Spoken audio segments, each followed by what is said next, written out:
Every day, we can take steps to advance our cultural competence. Step 1, adopt a perspective of cultural humility.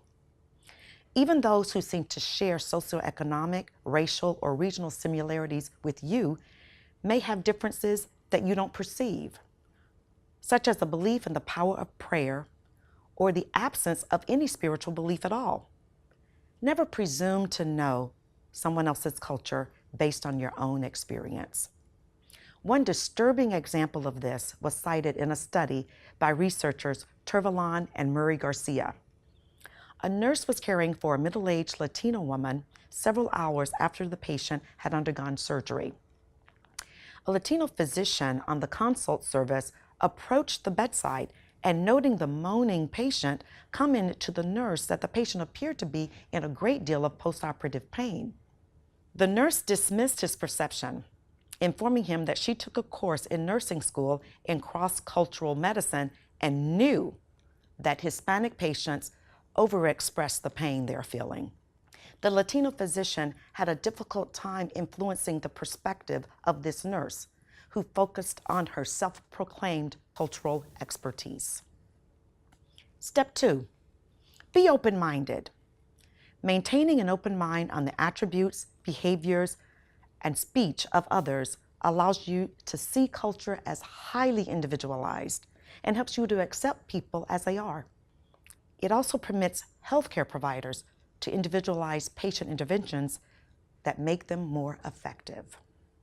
Step 3, realize that behavior can be a result of a different set of cultural assumptions.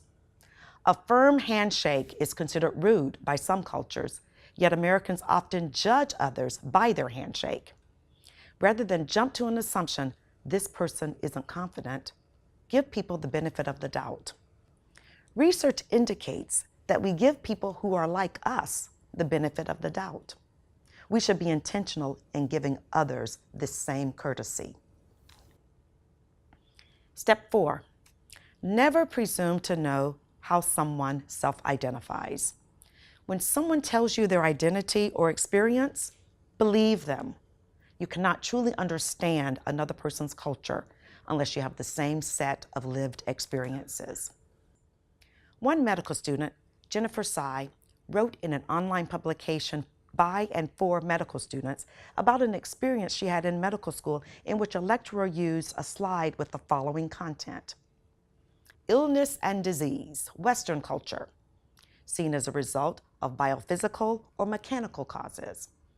Many cultures in Asia and Africa, seen as a result of divine intervention, punishment or an act of grace, or acts of spiritual powers that seek to do harm.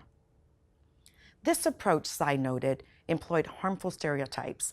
It assumed that Western culture was comprehensively in tune with biomedical literature and didn't rely on faith to influence decision-making, while Asian and African cultures hadn't yet embraced the tenets of germ theory. It distilled the beliefs toward illness and disease of entire continents down to single bullet points. Step 5, test your cultural assumptions by inserting a majority group member instead. For example, did you know that white women are usually better at math than other people?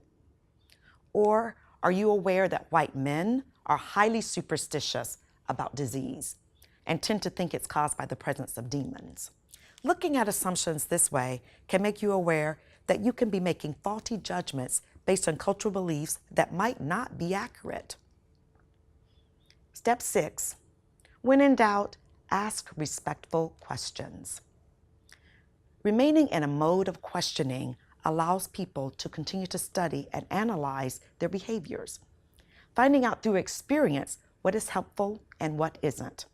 It permits greater flexibility and the ability to respond more capably to problems when they arise. Step 7, realize that culture exists within a broader structural framework of inequality.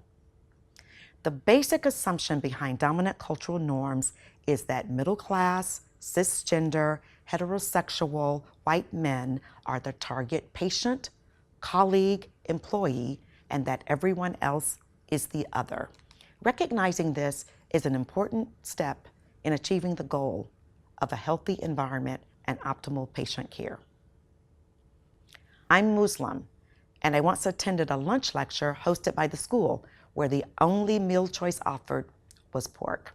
To add insult to injury, the lecture was taking place on a major Muslim holiday.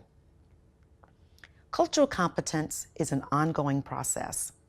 It requires continuous awareness of your thoughts, your feelings, and your beliefs. It can't be achieved in a single workshop.